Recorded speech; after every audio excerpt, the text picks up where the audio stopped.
नेतृत्व असावं लागतं. नेतृत्वासाठी कर्तृत्व हवं, कर्तृत्वासाठी पराक्रम हवा, पराक्रमासाठी देशभक्ती हवी, देशभक्तीसाठी अभिमान हवा, अभिमानासाठी स्वाभिमान, परंपरा, संस्कृती हवी.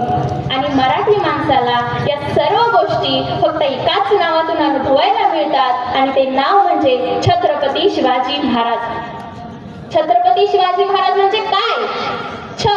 36 हत्तींचे बळ असणारी, त्रस्त मोगलांना करणारी, परत न फिरणारी, तिन्ही जगात जाणणारी, शिस्तप्रिय, वाणिज्य देश, जिजाऊंचे पुत्र, महाराष्ट्राची शान, हार न मानणारी, राज्याचे हितचिंतक, जनतेचा राजा म्हणजे छत्रपती शिवाजी महाराज. आणि अशा या जनतेचा राजा माझा मानाचा मुद्रा, मानाचा मुद्रा, मानाचा मुद्रा. जेव्हा गरपून निघाली धरणी यमुनांच्या ज्वालांखाली, विकून टाकली अब्रू स्वधर्माच्या चितेखाली, एक तेजस्वी सूर्यगोला महाराष्ट्राच्या क्षितिजावरी गातो गान गायचे आम्ही, स्मरण शिव छत्रपतींचे करून, स्मरण शिव छत्रपतींचे करून. छत्रपती शिवाजी महाराज म्हणजे विश्वबंधुत्व, विश्वकल्याण, प्रत्यक्षात उतरणारा राजा, लोककल्याण हेच अंतिम ध्येय असणारा कृतिशील राजा.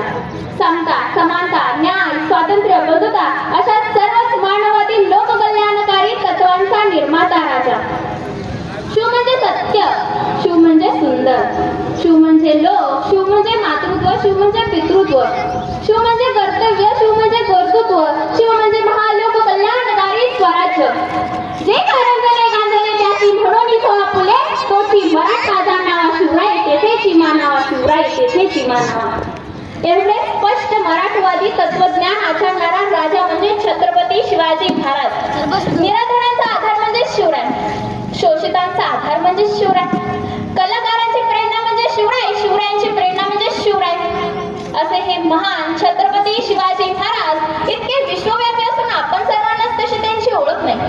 65 किलोची तलवार वागवतो त्यांचं नाव यसाची, 2000 शत्रूंशी एका टाच झुंजतो त्यांचं नाव बाजी, हात तुटला तरी शत्रूंशी झुंजत राहतो त्यांचं नाव तानाजी, 8 तासात घोडा दिल्लीवरून पुण्याला घेऊन येतो त्यांचं नाव संताजी, शत्रूच्या छावणीत घुसतो आणि छावणीचा मुकुट तोडून आणतो त्यांचं नाव धनाजी, ढाण्या वाघाला सामोरे जातो आणि त्याला उभा पाडतो त्यांचं नाव संभाजी, आणि या सर्वांना एकत्र आणून स्वराज्याचं तोरण मानतो त्यांचं नाव छत्रपती शिवाजी महाराज.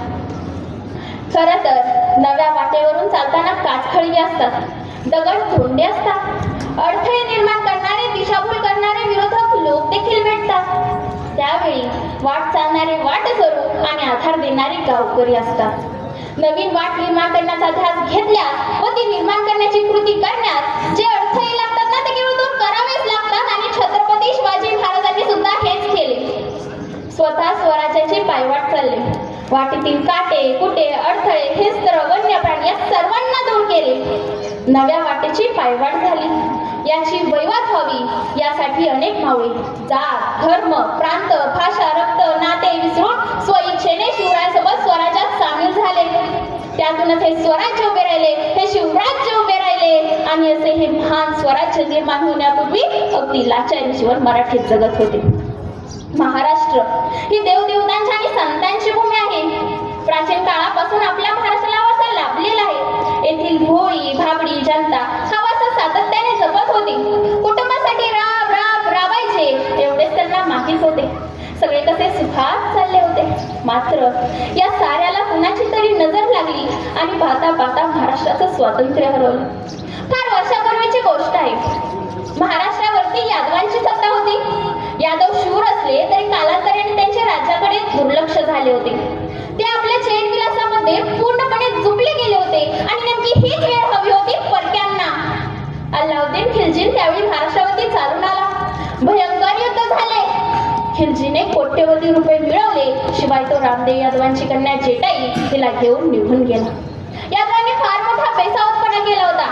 सैन्य बुद्धी शस्त्राचं बलाढ्य सह्याद्री यादवांच्या पाठीशी उभा होता. तरी महाराष्ट्र हरलं. स्वाभिमान सुखावला गेला. इथल्या भोळ्या भाबड्या जनतेवरती अन्याय अत्याचार वाढीस लागले होते.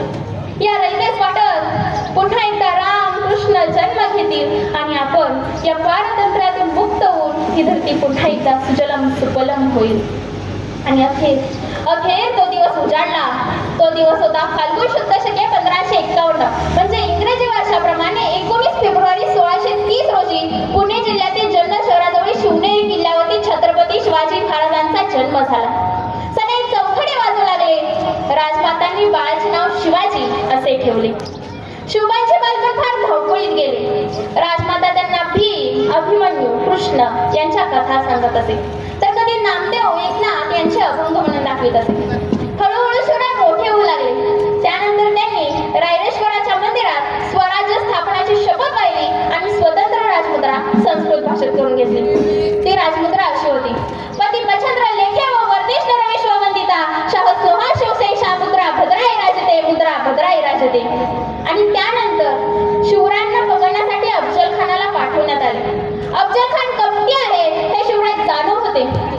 त्यामुळे लढाई न करता प्रत्यक्ष भेट करण्याचे ठरवले व या भेटीत त्यांनी अफजल खानाचा वध केला. या वधात चिडून आदिलशहाने सिद्धी जोहरला शिवरायांशी लढण्यास पाठवले. शिवरायांनी त्याला पन्हाळा गडावर तोडले. कोंढाण्यासारखा मजबूत किल्ला स्वराज्यात असावा असं जिजाऊंसह शिवरायांना वाटे आणि त्यांची ही चर्चा तानाजी मालुसरे यांना समजली. तेव्हा तानाजी मालुसरे म्हणतात, राज म्या जातो की मोहिमेवर. तेव्हा छत्रपती शिवाजी महाराज म्हणतात, अरे पण तुझ्या पोराचं तर लगीन आहे.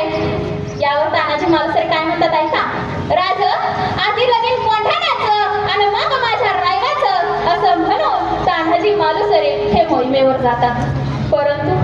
परंतु तानाजी मालुसरे लढता लढता मरण पावतात. तेव्हा शिवरायच म्हणतात, गड आला पण सिंह गेला. खरंच तानाजी मालुसरे यांनी सिंहगड हे त्या गडाचे नाव आपल्या रक्ताने सार्थ केले. त्यानंतर काशीद पंडित गागा भट्ट यांनी पौरोहित्य केले की शिवरायांचा राज्याभिषेक झाला. शिवरायांनी प्रजेवरती मातेसारखी माया केली. साधू संत, माता पिता सर्वांचा आदर केला. सज्जनांना राखावे आणि दुर्जनांना ठेचावे हा त्यांचा बाण होता. अशा या राजा माझा शतशः प्रणाम. आणि पुन्हा जन्म असतो की नसतो मला माहित नाही, पण पुन्हा जन्माला आले दगड झाले सह्याद्री जाऊ दे, माती झाले स्वराज्याचे होऊ दे, तलवार झाले भवानी तलवार होऊ दे, मंदिर नको जगदीश्वराची पायरी होऊ दे, वाघ नको वाघिण्या खेळू दे आणि माणूस म्हणून पुन्हा जन्माला आले तर शिवछत्रपतींची गणना होऊ दे, माणूस म्हणून पुन्हा जन्माला आले तर शिवछत्रपतींची गणना होऊ दे. शेवटी शिवगर्जना करायची. कृपया सर्वांना विनंती आहे 2 मिनिटासाठी उभं राहावं.